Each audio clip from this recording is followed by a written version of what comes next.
ஒரு கீழக்கரையோட ஒரு பேருந்து நிலையத்தை நம்ம பார்த்துட்டு இருக்கோம். இது வந்து பார்த்தோம்னா கீழக்கரை தேர்வு நிலை பேரூராட்சி இருக்கும்போது இந்த பேருந்து நிலையம் கட்டினாங்க.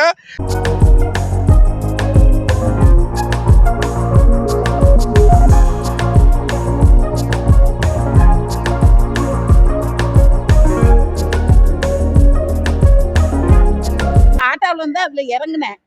கீழே ராம்நாட்டு பஸ் வந்துச்சு, ஓடித்தான் அப்ப வந்தேன், பஸ் போயிருச்சு. ஒரு கக்குச கட்டி வைக்க சொல்லுங்க. பின்னாடி இருக்கலாமா ஒரு கக்கூஸ் இருக்குல்ல? இல்லையாம 10 ரூபாங்க, 10 ரூபா கொடுத்தால போகலாம். இலவச கழிப்பறை இல்ல. இல்ல 10 ரூபாய்க்கு எங்க போய் 10 ரூபா டிக்கெட்டுக்கு தானே இருக்கு. சோ இந்த பேருந்து நிலையத்தோட 1993 தான் கட்டியிருக்காங்க. அந்த காலத்துல வந்து அனைத்து இந்த அண்ணா திராவிட முன்னேற்ற கழக ஆட்சியில தான் இந்த ஒரு பேருந்து நிலையம் கட்டப்பட்டிருக்கு. சென்னையை சேர்ந்த முகமது சதக் அறக்கட்டளை தான் இதுக்காக கட்டி கொடுத்திருக்காங்க. சோ இந்த படப்பு பார்க்கணும்ல, அந்த மூலையில இருந்து இந்த மூலை வரைக்கும் கிட்டத்தட்ட 460 அடி நீளம் இருக்கும். ஒரு பகுதியா வரலாற்று டேட்டா பேஸ் எடுத்து பார்க்கும்போது இந்த இடம் ஒரு பெரிய குளமா இருந்து அப்படின்னு சொல்றாங்க. நீர்நிலைத்துறையா இருந்தது. அதாவது 460க்கு 460 ஒரு சதுர அடி பரப்பளவுல இந்த இடத்துல ஒரு பெரிய வந்து ஒரு குளம் இருந்துச்சு. காலப்போக்கில் அது மறைஞ்சிச்சு. அதுக்கு மேலதான் பேருந்து நிலையம் கட்டினதா சொல்றாங்க. இந்த பகுதியில் எந்த இடத்துல இருந்தாலுமே நம்ம ஒரு நீர்நிலையில் இருக்கும்போது ஒரு குளிர்ச்சியான ஃபீல் நம்ம உருவாக்கும். அதே மாதிரி இடத்த நம்மளும் ஃபீல் பண்ணிக்கிட்டு இருக்கோம். இந்த இடத்துல நிற்கும் போது அந்த காத்து, அந்த குளிர்விக்கும் தன்மையை பார்க்கும்போது இங்க ரொம்ப அசந்து தூங்குற மாதிரி இருக்கும். அண்ணன் ஒருத்தர் தூங்கிட்டு இருக்காரு. ஸோ இந்த ஆலமரத்தோட ஹிஸ்டரியுமே அப்போ உள்ளதுதான். ஸோ இந்த ஆலமரங்கள், அதுக்கப்புறம் இந்த நீர்நிலைகள் எல்லாமே இந்த கீழக்கரைக்கு பொதுவானது. பாத்தீங்கன்னா கிட்டத்தட்ட 460 அடி நீளம் இருக்கும். மொத்தமா ஒரு 6 பேருந்துகள் நிக்கிற அளவுக்கு தான் சின்ன ஒரு தேர்வு நிலை பேரூராட்சி ஏற்ற மாதிரி இந்த ஒரு பேருந்து நிலையம் கட்டியிருந்தாங்க. ஸோ இது கட்டப்பட்டு கிட்டத்தட்ட 23 வருடங்கள் ஆனனால கொஞ்சம் சிதறமடைஞ்சிருக்குன்னு சொல்ல முடியும். பெரிய வசதிகள் இல்லாம ஒரு நகராட்சி அந்தஸ்துக்கு நம்ம கீழக்கரை வந்திருந்தாலுமே இன்னும் பெரிய வசதிகள் இல்லாம இருக்கு. போதிய நெருக்கடிகள் வந்து வாகன வசதிகள் அதிகமா இருக்கிற காரணத்துக்காகவும் வாகன நெரிசல் இருக்காகவும் இந்த ஒரு பேருந்து நிலையம் ஊருக்கு வெளியில போகுதுன்னு பேசிக்கிறாங்க. ஸோ இந்த இடங்களில் வந்து பாத்தீங்கன்னாலும் எந்த இடத்துலயும் பெரிய வணிக வளங்கள் எதுவுமே இல்லை. ஒரு காலத்துல இருந்துச்சு. அம்மா உணவகம் வந்து அந்த மூலையில வந்து அதுதான் பயங்கரமா செயல்பட்டு இருக்குன்னு சொல்ல முடியும்.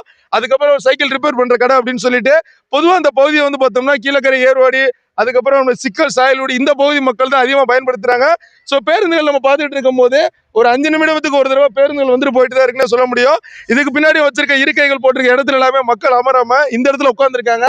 என்ன காரணம் அப்படின்னு கேட்டா, அந்த இருக்கைகளை நம்ம உட்கார்ந்துருக்கும் போது இங்க பேருந்துகள் வந்துச்சுன்னா ஓடி வர்றதுக்குள்ள இந்த பேருந்துகள் போயிருது. அதனாலதான் இங்க உட்காந்துருக்கோன்னு சொல்றாங்க. சோ இந்த இடத்துல வந்து இப்போதைக்கு மராமத்து பணிகள் எல்லாமே பண்ணி இந்த ஒரு பேருந்துல வச்சுட்டு இருக்காங்க. கொஞ்ச நேரத்திலேயே மக்கள் அதிகமா பயன்படுத்திட்டு இருக்கிற பேருந்தை பாக்குறோம்.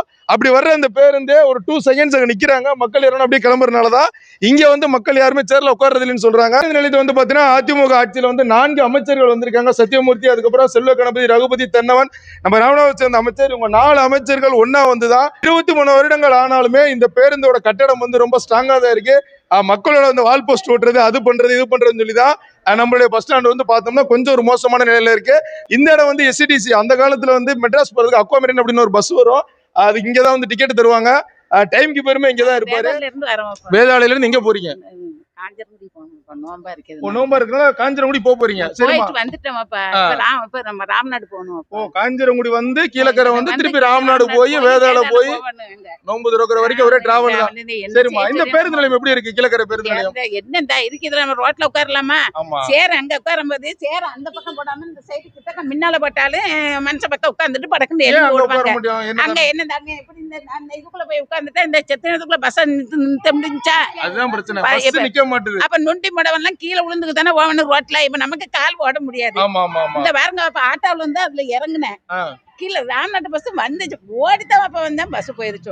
இந்த வந்து உட்கார்ந்துக்கிறீங்களா? அந்த பேருந்துகள் உள்ள வந்து நிக்க மாட்டேது. அது ஒரு நிமிஷத்துல. அப்ப அப்படி இருந்தா நம்ம எப்படி வந்து நகராட்சி நிர்வாகம் கண்டிப்பா பாப்பாங்க, போக்குவரத்து சொல்லுவாங்க. முத ஒரு கக்குச கட்டி வைக்க சொல்லுங்க. பின்னாடி இருக்கலாமா ஒரு கக்கூஸ் இருக்குல்ல? இல்லையாம 10 ரூபாங்க, 10 ரூபா கொடுத்தால போகலாம். இலவச கழிப்பறை இல்ல.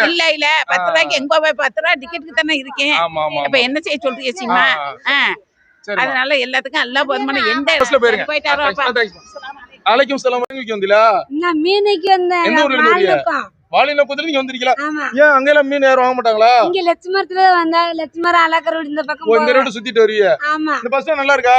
ஆமா, நல்லா இருக்கு. நல்லா தான் இருக்கு. பஸ் எல்லாம் வருது. பஸ் எல்லாம் வருது. எங்க ஊருக்கு பஸ் ஒழுங்கா தோதுமாது இல்ல. என்ன வந்தா நல்லா இருக்கும்? இல்ல பஸ் வந்தா நல்லா இருக்கும். இப்ப கொஞ்சம் வீதியா இருக்குன்னு நல்லா இருக்குன்னு ரோடு இதுவா நல்லா. வேலை முடிச்சு போகும்போது புள்ள குடி வாங்கிட்டு போறல, கடை எதுவும் இல்ல.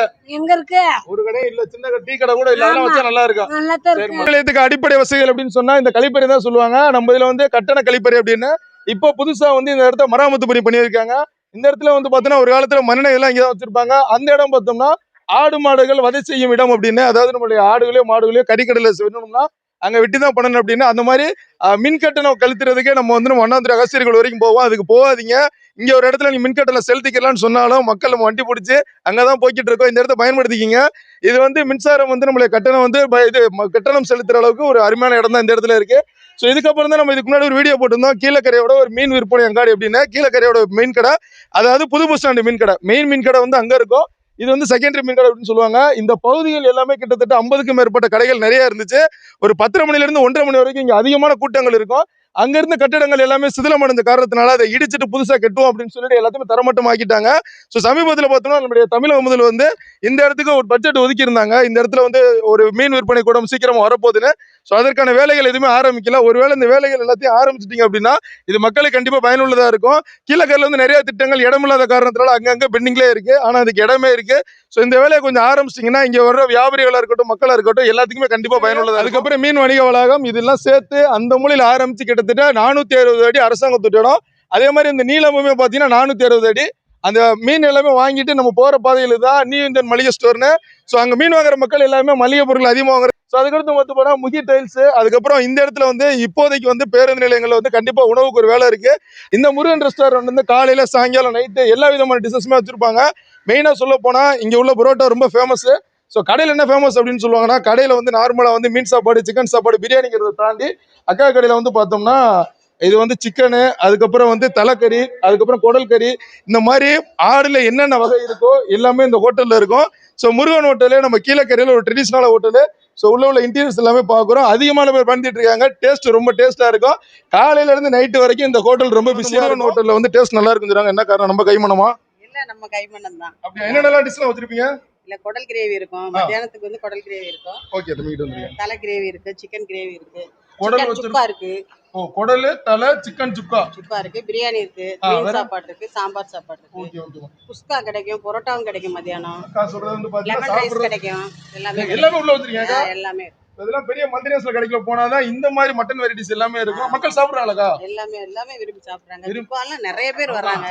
அதுக்குன்னு மக்கள் ஒரு ஃபேன் பேஸ் வச்சிருக்காங்க. குடல் கிரேவி எல்லாம் நம்ம கடைக்கு தேடி வர்றாங்க நிறைய பேர். ஓகே, அந்த அளவுக்கு டேஸ்ட் நல்லா இருக்கு. சூப்பர்க்கா சூப்பர். பாத்துட்டு மக்களுக்கு என்ன ஆசைப்படுறீங்க? நீங்க வாங்கி சாப்பிட்டுருக்கீங்களா? நம்ம கடையில எப்படி இருக்கு? நான் என்ன சாப்பிட்டாலும் அக்கா கடை தான் சாப்பிடுவேன். முருகன் ரெஸ்டாரண்ட் எது சாப்பிட்டாலுமே சூப்பரா இருக்கும். ஃபங்க்ஷன்ல ஆர்டர் பண்ணி சாப்பிட்டுருக்கோம். ஓகேக்கா, ரொம்ப நன்றிக்கா. என்னோட பேருந்து நிலையம் எப்ப ஆரம்பிச்சாங்க, இப்ப என்ன நிலைமையில இருக்குங்கிறது அந்த காலை முழுசாவே சொல்லியிருந்தோம். ஸோ விரைவில் வந்து இந்த பேருந்து நிலையத்தை வந்து மராமத்து பணியோ அப்படி இல்லைன்னா அந்த மீன் விற்பனை அங்காடியோ வந்து திறந்துட்டாங்க அப்படின்னா மக்களுக்கு கண்டிப்பா பயனுள்ளதா இருக்கும். இந்த ஒரு தருணத்துல சிறப்பான முறையில் கேமரா எடுத்துட்டு இருக்க தம்பி செல்டன் அவர்களுக்கும் நன்றி. வணக்கம். கௌதம் குணசேகரன்.